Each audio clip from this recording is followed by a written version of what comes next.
আল্লাহ পাক রব্বুল আলামিন বলছেন, ইয়া আইয়ুহাল্লাযীনা আমানু তুবু ইলাল্লাহি তাওবাতান নাসুহা। হে ইমানদারগণ, হে মুত্তাকিগণ, তোমরা আমি আল্লাহর নিকট তাওবা করো। কেমন তাওবা? তাওবায়ে নাসুহা।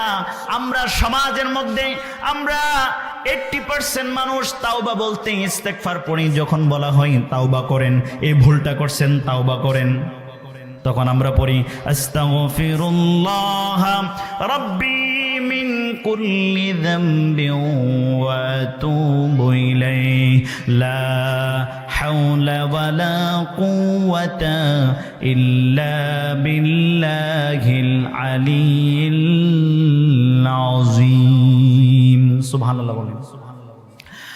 এখানে ইস্তেগফার পড়ি আমরা, কিন্তু তাওবা কি জিনিস? তাওবা শব্দের অর্থ হলো তাবা ইয়াতুবু বাবে না সরায়াং শুরু মাজদার থেকে এসেছে। এর অর্থ হলো ফিরে আসা। কি করা? ফিরে আসা।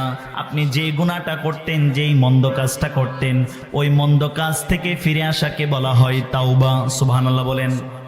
আপনি যে মন্দটা করছেন, সেই মন্দ কাজ ছেড়ে ফিরে আল্লাহর দরবারে এসে নিজেকে আত্মসমর্পণ করার নাম হলো তাওবা। আর যখন ফিরে আসবেন তখন আপনার কাজ হলো আল্লাহর কাছে ওই ভুলের জন্য প্রায়শ্চিত্ত চেয়ে আল্লাহর কাছে ক্ষমা প্রার্থনা করা। সুবহানাল্লাহ বলেন। কিন্তু আমাদের মধ্যে সমাজে একটা সবচেয়ে কমন ভুল হলো, আমরা যে ভুলটা করি, যে গুনাহটা করি, ওইটাকে আমরা পরিত্যাগ করি না। আমরা কি করি না? পরিত্যাগ করি না। কেউ মনে করেন সে ঘুষ খাইতো, অথবা সুদে টাকা লাগাইতো, অথবা মন্দ কোনো কাজ করত। সে মন্দের জন্য যখন বলা হয় আপনি যেটা করছেন সেটা ভুল, আপনি যেটা করছেন সেটা ভুল, আপনি আল্লাহর কাছে কি করেন? তাওবা করেন। তখন আমরা তাওবা দ্বারা বুঝিটা কি? ইস্তেগফার।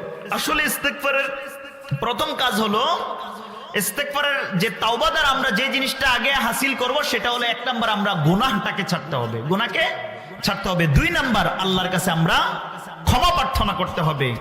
ওই পরিপূর্ণ ইখলাসের সাথে ফিরে আসাকে বলা হয় তাওবায়ে নাসুহা।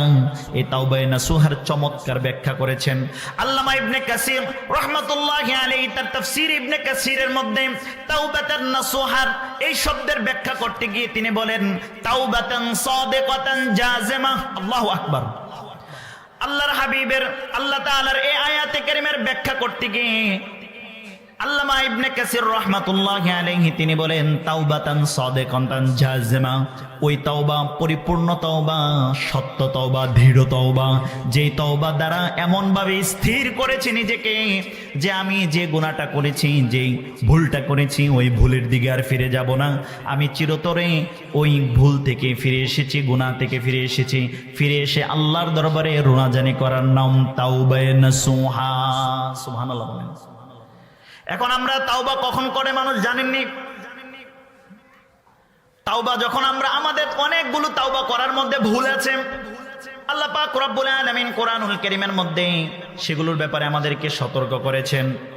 আল্লাহ পাক রব্বুল আলামিন বলেন ইন্নামাত তাওবাতু আলাল্লাহি লিল্লাযীনা ইয়ামালুনাস সুআ বিজাহালাতিন ثم يتوبون من قريب فأولئك يتوب الله عليهم وكان الله عليما حكيما। سبحان الله বলেন। আল্লাহ পাক রব্বুল আলামিন বলেছেন ইন্নামাত তাওবাতু আলাল্লাহি লিল্লাযীনা ইয়ামালুনাস সুআ বিজাহালাতিন ثم يتوبون من قريب فأولئك يتوب الله عليهم। যারা নিজে ভুল করার পরে নিজের ভুলটা বুঝে আল্লাহর কাছে তাড়াতাড়ি তাওবা করে, সুবহানাল্লাহ বলবেন না? আল্লাহ তাদের তাওবা গ্রহণ করেন। আবার আমরা তাওবার সিস্টেম হলো আমরা এমনভাবে তাওবা করি, যখন সারা জীবন নাফরমানি করি, সারা জীবন নাফরমানি করার পরে যখন আমাদের জীবন যায় যায় অবস্থায় বিছানার মধ্যে পড়ে যায়, মুমূর্ষ অবস্থায় পড়ে যায়, একেবারে কথা বলতে পারে না, তখন মসজিদ থেকে হুজুর নিয়ে তখন আমরা তাওবা পড়াই, ঠিক না বলেন? তাওবা কি ওই মূর্ছ অবস্থার জন্য না, সুস্থ অবস্থায় যে ভুলগুলো আমরা করতাম ওই ভুলগুলো থেকে ফিরে আসার জন্য হলো তাওবা। সুবহানাল্লাহ বলেন। কিন্তু আমাদের তাওবার ক্রাইটেরিয়া পদ্ধতিটা সম্পূর্ণ ভুল। আমরা সুস্থ অবস্থায় ভাবতে হবে যে আমি যে ভুলগুলো করছি সেইগুলো থেকে ফিরে আসা, এই ফিরে এসে আল্লাহর কাছে ক্ষমা প্রার্থনা করার নামই হলো তাওবা।